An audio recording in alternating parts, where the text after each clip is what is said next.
میرے رسول پاک علیہ السلام کا دروازہ سب سے بڑا دروازہ ہے، حضور کا دروازہ سب سے بڑا دروازہ ہے، لیکن میرے دوستو یاد رکھنا، نبی پاک علیہ السلام نے بھی لوگوں کو جب رستہ دکھایا ہے تو رب کریم کا رستہ دکھایا ہے، اللہ کا رستہ دکھایا، اللہ کریم کا رستہ دکھایا، لوگوں کو رب کی طرف توجہ کرائی۔ میرے رسول کریم سید عالم صلی اللہ تعالی علیہ وسلم نے لوگوں کی اللہ کی جانب توجہ کرائی اور لوگوں سے یہ کہا کہ وہ اپنے رب کریم کی جانب اپنا ذہن رکھیں، اپنی توجہ اپنے اللہ کی جانب مبذول کریں۔ میری بات کو اچھے طریقے سے سمجھیے گا، علم اللہ تبارک و تعالی عطا کرتا ہے تو اسے اللہ کی عطا ہی سمجھنا چاہیے۔ کچھ لوگوں کے پاس علم ہوتا ہے پر علم نافع نہیں ہوتا، وہ ٹامک ٹونجا مارتے رہتے ہیں ساری زندگی۔ علم کو اللہ کی عطا سمجھیں، اپنی عقل پر اپنے شعور پر زیادہ بھروسہ نہ سمجھیں، نظر اللہ پہ رکھیں۔ حضرت مولا علی شیر خدا کرم اللہ تعالی وجہہ الکریم سے کسی نے پوچھا تھا بڑا عالم کون ہوتا ہے؟ ہمارے ہاں تو اب وہ والے عالم پائے جاتے ہیں نا، اللہ ماشاءاللہ، جو ممبر پہ بیٹھتے ہیں تو دعوے ہی دعوے، ممبر پہ بیٹھتے ہیں تو دعوے ہی دعوے، اس طرح کے عالم ہمارے ہاں پائے جاتے ہیں۔ وہ ہر بات میں دعویٰ کرتے ہیں، میں یہ کر دوں گا، میں وہ کر دوں گا۔ یہ مزاج علماء کا نہیں۔ حضرت علی المرتضیٰ سے کسی نے پوچھا بڑا عالم کون ہوتا ہے؟ فرمایا بڑا عالم وہ ہوتا ہے کہ جسے مسئلے کا پتہ نہ ہو تو وہ کہہ دے مجھے نہیں پتا، میں پتہ کر کے بتاؤں گا، غلط بات بیان نہ کرے۔ امام مالک سے کسی نے کوئی مسئلہ پوچھا تو آپ فرمانے لگے مجھے اس سوال کا جواب نہیں آتا، ہمارے بزرگ سمجھاتے کیا ہے؟ وہ کہنے لگا آپ اتنے بڑے امام ہیں تو اس سوال کا جواب نہیں آتا۔ فرمانے لگے اگر مجھے ہر سوال کا جواب آتا پھر تو میں خدا ہوتا، مجھے ہر سوال کا جواب نہیں آتا، مجھے تو اتنا آتا ہے جتنا میرے رب نے مجھے عطا کر دیا ہے۔ اپنی نظر اللہ پہ رکھیں، نکل آئیں اس معمے سے باہر کہ میں کوئی بلا ہوں، مجھے بڑا پتہ ہے، میرے پاس 6 ڈگریاں ہیں، مجھے 10 جگہ پہ تدریس کا شغف حاصل ہے، اس سے نکلیں باہر۔ قرآن مجید دیکھیے گا، اللہ تعالیٰ نے ارادہ قدرت فرمایا کہ میں حضرت آدم کو بناؤں گا، پھر بنانے کے بعد فرمایا فرشتوں سجدہ کرو آدم کو، سب نے سجدہ کیا الا ابلیس ابا واستکبر وکان من الکافرین، سب نے سجدہ کیا سوائے ابلیس کے، اس نے انکار بھی کیا، تکبر بھی کیا اور کافروں میں سے ہو گیا۔ تو یہ جب اللہ تعالیٰ نے سجدہ کرایا تو کیسے کرایا؟ اللہ تبارک و تعالیٰ نے نا حضرت آدم کو علم سکھایا خود، وعلم آدم الاسماء کلہا، خود اللہ فرماتے ہیں کہ میں نے جناب آدم علیہ السلام کو تمام اشیاء کے نام سکھائے، سب اشیاء کے نام سکھائے۔ تو وہ چیزیں پھر میں نے نا، اللہ فرماتے ہیں میں نے فرشتوں پہ پیش کی، میں نے کہا کہ بتاؤ ان کے نام کیا ہے، تو فرشتوں نے جو جواب دیا وہ سمجھنے والا ہے۔ اللہ نے چونکہ خود علم سکھایا تھا حضرت آدم کو، جناب آدم سکھایا تھا، لیکن فرشتوں کو نہیں سکھایا تھا۔ تو اللہ کریم نے فرمایا فرشتوں اب یہ بتاؤ ان چیزوں کے نام کیا ہیں؟ تو فرشتے کیا کہتے ہیں؟ فرشتے عرض کرتے ہیں قالوا سبحانک لا علم لنا۔ آپ کبھی یقین کریں اس چیز کی لذت لیں تو مزہ آ جائے۔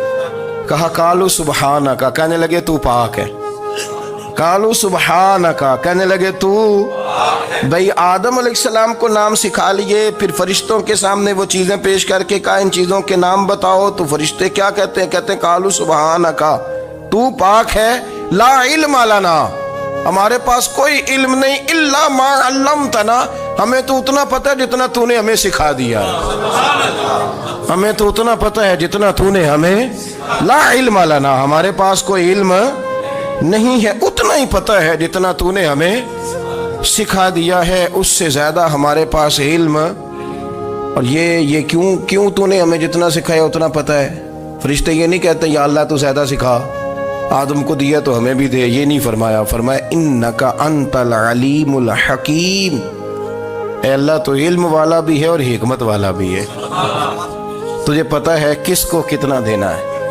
جتنا تو نے مناسب سمجھا جناب آدم کو دیا، اور جتنا تو نے بہتر سمجھا وہ تو نے ہمیں عطا فرمایا۔ تو اگر آپ کے پاس علم ہے، کہیں نالج ہے، اس کو اللہ کی عطا سمجھے۔ ہمارے ہاں بہت سارے لوگ بن کے بیٹھ جاتے ہیں، میں اکثر کہتا ہوں کہ پھر وہ دعوے کرتے ہیں میرے علاقے والے جاہل ہیں، میرے شہر والے جاہل ہیں، میرے خاندان والے پڑھے نہیں، یہ آپ کا دعویٰ ہے، یہ آپ کو خراب کر دے گا۔ ہم نے بہت سارے ایسے لوگ دیکھے جو بہت بڑے عالم تھے، لیکن اللہ جب لینے پہ آیا تو عقل ہی لے گیا، شعور ہی چلا گیا، حافظے ختم ہو گئے۔ آپ دیکھتے ہیں بڑھاپے میں کچھ لوگ ایسے ہوتے ہیں کہ جن کو یہ بھی یاد نہیں رہتا کہ میرا نام کیا ہے، میں کہاں ہوں، مجھے کدھر جانا ہے۔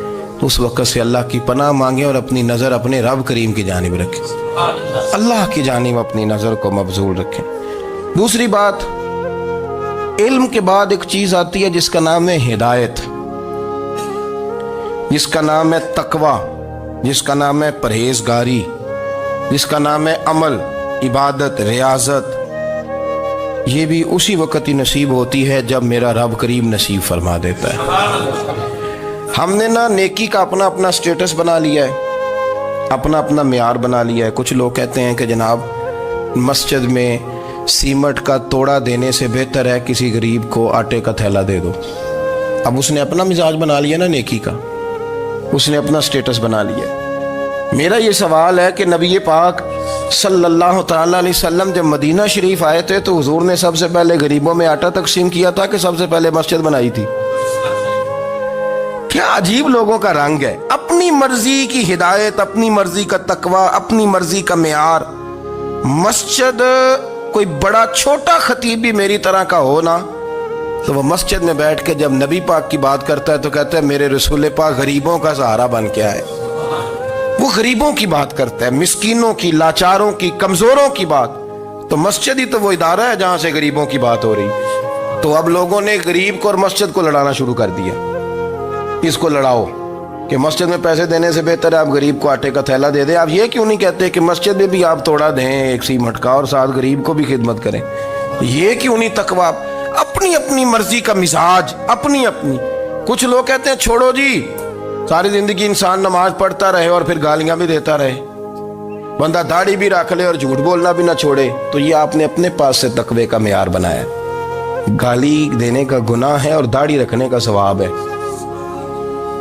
تو اگر آپ داڑھی رکھے ہوئے ہیں اور آپ کوئی غلطی کر رہے ہیں تو اس سے آپ کی داڑھی کا ثواب ختم، اللہ کرے آپ کو سمجھ آئے میری بات۔ آپ کوئی غلطی کر رہے ہیں، داڑھی کا ثواب اس سے ختم، وہ اپنی جگہ پہ قائم ہے چیز۔ اپنی مرضی کا کیوں تقوی کا معیار بناتے ہیں؟ تقوی کا مزاج اپنی مرضی کا نہ بناؤ۔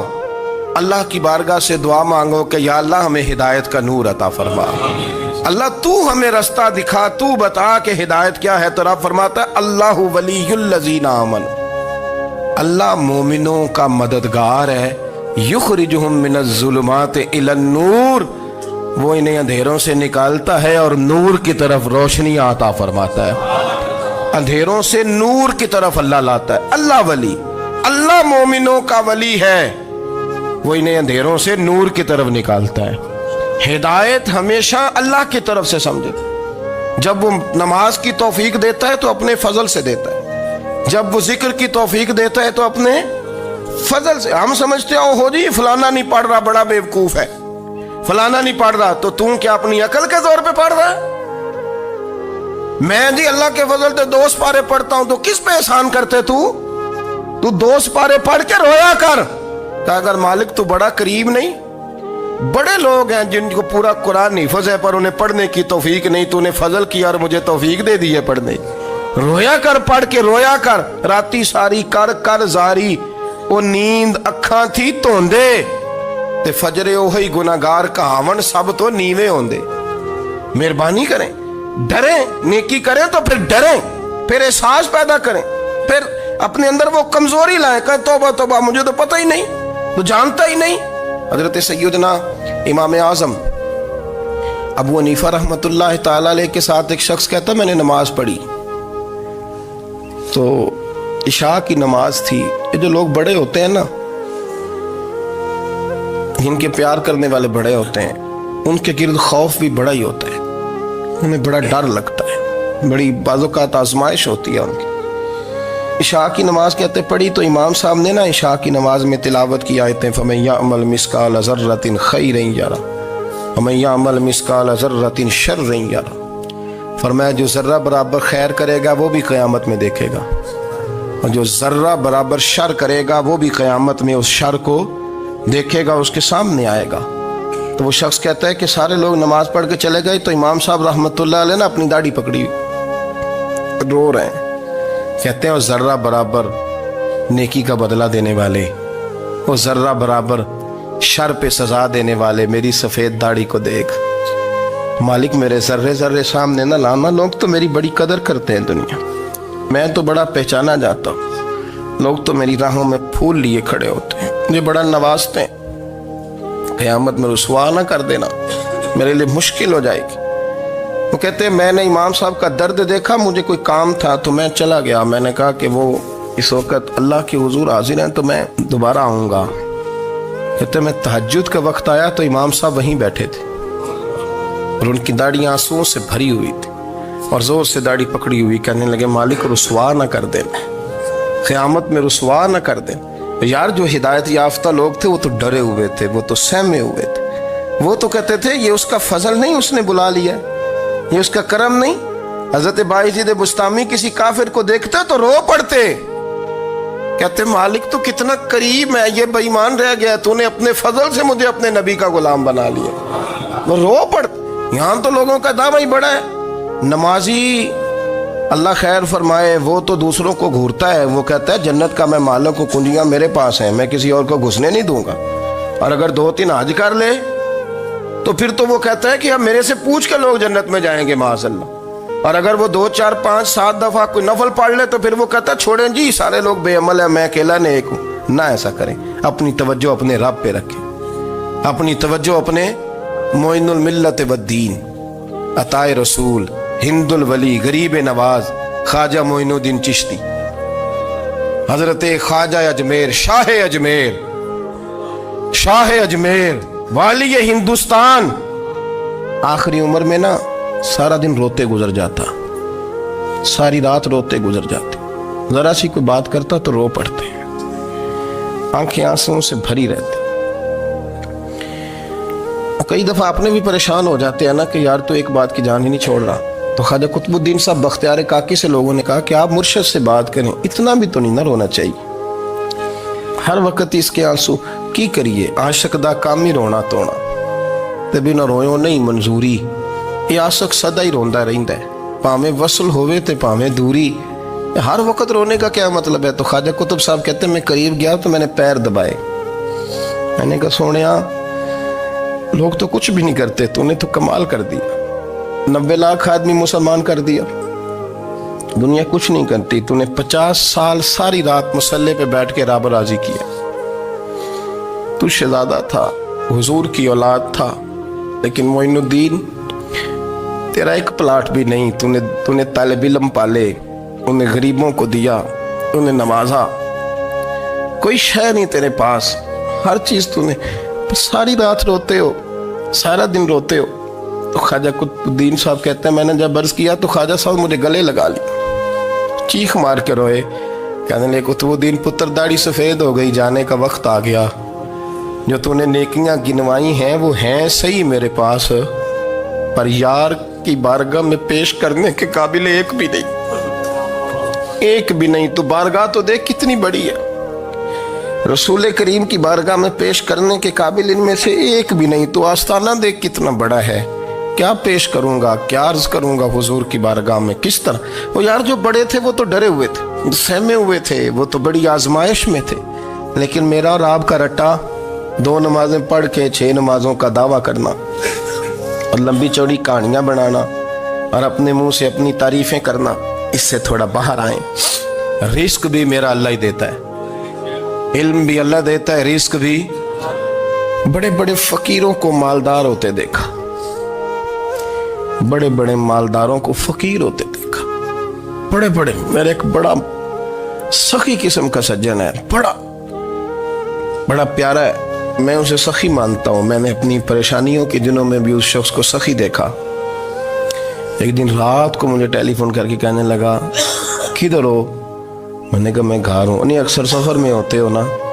میں نے کہا طبیعت کیسی ہے؟ ٹھیک ہے، بس حال چال پوچھنا تھا. میں نے سمجھائی، میں نے کہا یار یہ کوئی مسئلہ ہے، ورنہ رات کے 2 بجے کوئی حال پوچھنے کو فون تو نہیں نہ کرتا، کوئی مطلب ایسا تو مسئلہ نہیں نا. تو میں نے بیک کال کی, میں نے کہا یار میری بات سن, مسئلہ کیا؟ کہ نہیں کچھ نہیں دل کر رہا تھا. میں نے کہا میری گل سن, رہے ہیں اسی 4-5 سال کٹھے, میں تین جاننا, اصل بات کر. کہنے لگا مکان بھی بڑا ہے, سارا کچھ ٹھیک ہے, پر وہ بڑا ہی بے نیاز ہے. کچھ حالات اس قسم کے آ گئے ہیں کہ لوگوں کو بتاؤں بھی تو لوگ ماننے کو تیار نہیں. زیادہ نہیں, مجھے نا تھوڑے سے پیسوں کی ضرورت ہے, کوئی 15-20 ہزار اگر مل جائیں میری ضرورت. آپ یقین کریں میں روتا رہا ساری رات. میں نے کہا مہربانہ تیرا کس طرح کرانگے, اس سے لے کے زمانہ استعمال کرتا تھا, پر بے پرواہی ویخ نہ سجڑ دی, جتھے کسے دی پیش نہ جاوے انہیں تاجاں والے در در رولے تے منگتے ہیں تخت بٹھاوے. سجنا کسے نو کارا مل دئی, کوئی کعبے خالی آوے. واللہ خیر الرازقین, وقت تو دائیں بائیں نہ جا, رزق تو تجھے میں دوں گا, میں ہوں بہتر رزق دینے والا. بڑے بڑے بادشاہ, بڑے بڑے شہنشاہ, بڑے بڑے لوگ, ہاتھوں میں کاسے, فقیریاں. ام ربیعہ کہا کرتی تھیں, بڑی نیک اور صالح خاتون تھیں. وہ کہتی ہیں کہ میں نا بڑے امیر آدمی کی بیوی تھی, اپنے شوہر کے ساتھ چھت پہ بیٹھی تھی تو نیچے فقیر مانگنے والا آیا. اس نے بڑے درد سے صدا کی تو میں نے اپنے شوہر سے کہا کچھ دے دیں. کہا دفع کر, ان لوگوں نے دھندا بنایا ہوا ہے. کہتی میں میکے سے بھی بڑا مال لے کے آئی تھی, میرے ماں باپ بڑے امیر تھے, تو میں نے نا چوری اپنے خامہ سے نظر بچا کے باتھ روم جانے کے بہانے گئی اور نیچے جا کے 5 دینار میں نے اس فقیر کی ہتھیلی پہ رکھے. کہتے اس نے 5 دینار دیکھے, پھر میری طرف دیکھا تو میں نے اس کی آنکھوں میں آنسو چمکتے دیکھے. کہنے لگے بی بی رب تیرا بھلا کرے, میں 3 دنوں کا بھوکا ہوں. کہ وہ چلا گیا. میں گھر آ گئی, جب باہر آئی تو میرا شوہر کہنے لگا تو اتنی اب اتنی تو تیز ہو گئی ہے اور تو اتنی خود مختار ہو گئی ہے, میرے بغیر پوچھے مال خرچ کرے گی, جا تجھے 3 طلاقیں. کہتی میں بالدار اور وزادار باپ کی بیٹی تھی, طلاق لے کے گھر آئی تو میرا باپ ٹوٹ گیا, چارپائی پہ چلا گیا. اوہو یہ کیا بن گیا. کہتی بڑی تکلیف رہی. 1-2 سال کے بعد میرے ابا نے میری شادی کر دی. اب جس شوہر کے پاس گئی وہ بڑا نیک تھا, پرہیزگار تھا, اللہ نے بہترین صلہ دیا. کہتی چھت پہ بیٹھی تھی, دروازے پہ فقیر آیا, میں نے شوہر سے کہا کچھ دے دوں. کہنے لگا 5 نہ دینا, 15 دینا, 20 دینا, میں فقیر ہوں, میں نے فقر سے دولت دیکھی ہے, اسے خالی نہ لوٹانا. کہتی ہے کہ میں نیچے گئی اور جب میں نے اس کی طرف دینار بڑھائے تو میری چیخ نکلی, پیسے پھینک کے میں بے ہوش ہو کے گری. میرا شوہر نے آ کے اٹھایا, اندر لے گیا, پانی منہ پہ چھڑکا. کہنے لگا تجھے کیا ہوا؟ کہنے لگی یہ جو مانگنے آیا یہ میرا پہلا شوہر تھا, وہی تھا جو کہتا تھا کہ تو 5 دینار دے آئیے, جا تجھے 3 طلاقیں. پڑھو نا حدیث پاک. میرے نبی پاک علیہ السلام نے فرمایا ایک بندہ گنجا تھا. گنجا, کوئی ترتیب آگے پیچھے ہو جائے تو مفہوم کے لحاظ سے, لیکن میں مفہوم اس کا واضح کرتا ہوں. ایک گنجا تھا, کوئی شے نہیں تھی, سر پہ بال بھی نہیں تھے, رویا کرتا تھا. اللہ تعالیٰ نے فرشتے کو بھیجا, تجھے کیا چاہیے؟ تو کہنے لگا بال آ جائیں اور تھوڑا مال آ جائے. فرشتے نے ہاتھ پھیرا تو بال بھی آ گئے, تو بکریاں بھی آ گئیں, لائنیں لگ گئیں, مال ہی مال ہو گئے. دوسرے کے پاس گیا, وہ کوڑا تھا, اس کو جا کے کہا کیا چاہیے؟ کہنے لگا شفا ہو جائے اور کچھ اللہ تعالیٰ آسانی کر دے. شفا بھی ہو گئی, گائیں بھی دے دی, بھینسیں بھی دے دی, مال ہی مال ہو گئی. پھر ایک کے پاس گیا, وہ اندھا تھا, تجھے کیا چاہیے؟ اس نے کہا آنکھیں ملنے اور کچھ ساتھ اللہ مال دے دے. اونٹ ہی اونٹ ہو گئے. جب بڑا نواز دیا تو پھر مالک نے امتحان لینے کا ارادہ کیا. یاری تیری سونا ہے پر آزمائشاں بھی تیریاں اگ, آزمائشاں تیریاں, صحیح کہہ رہا ہوں, آزمائشاں تیریاں, یاری تیری سونا ہے پر آزمائشاں تیریاں. اے سونا پرکھیا جامدائی, پہلو نہ لگاں دے لگ. اللہ نے فرمایا آزمائش کرو. سب سے پہلے گنجے کے پاس آئے, اسے کہا اللہ کے رستے میں کچھ دیکھا نہیں لگا, میرے خرچے ہی بڑے, دیکھو تو صحیح کتنی مشکل میں وقت گزارتا ہوں, حال ہی کوئی نہیں. تو اس نے کہا میں نے تو سنا ہے تو گنجا اور بھوکا ننگا تھا. کہنے لگا میں تو جدی پشتی رئیس اعظم ہوں, تو یہ کس پاگل نے کہا ہے بھاگ جا. اس نے کہا اچھا جیسے تو تھا ویسے ہی ہو جائے. کھیت کھلیان اجڑ گئے, پھر سے گنجا ہو گیا.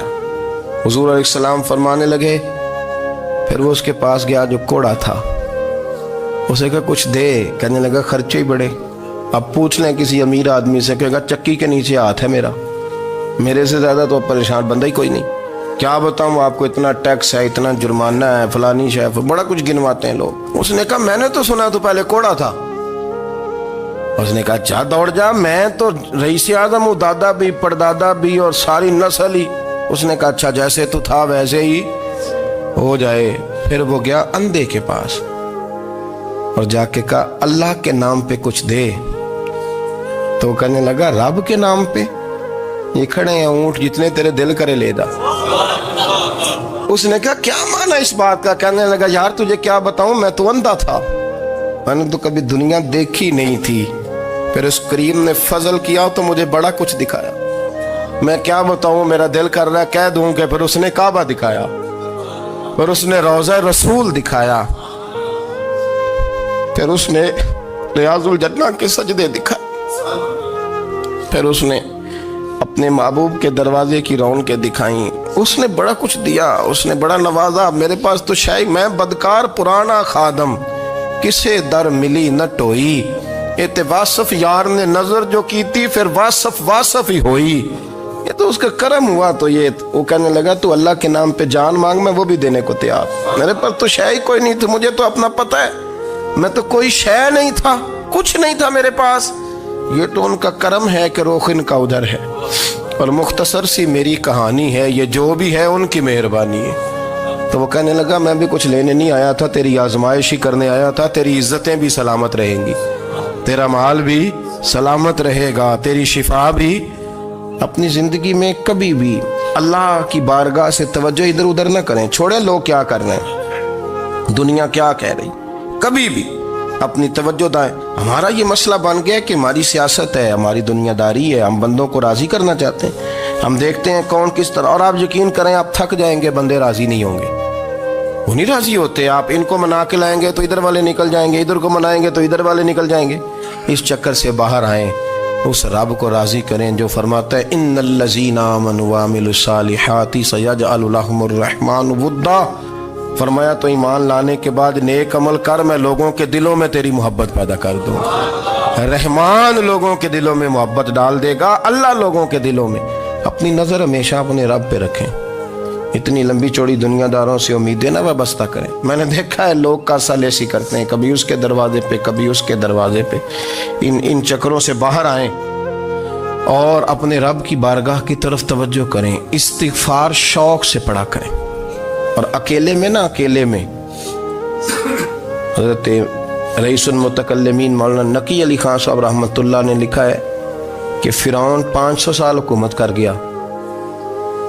یہاں تو 5 سال کی حکومت کی پیر لڑکھڑاتے ہیں، 500 سال.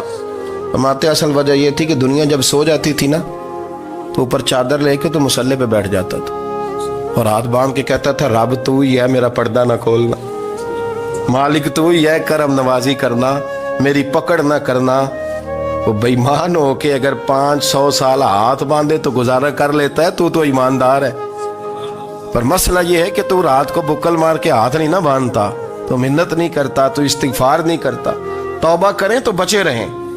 وہ اتنی لمبی حکومت کر گیا چونکہ رات کو کہتا تھا مالک رب تو ہی ہے، لیکن مہربانی فرما، میری پکڑ نہ فرمایا، تو اللہ نے تو اس کو مہلت دے دی.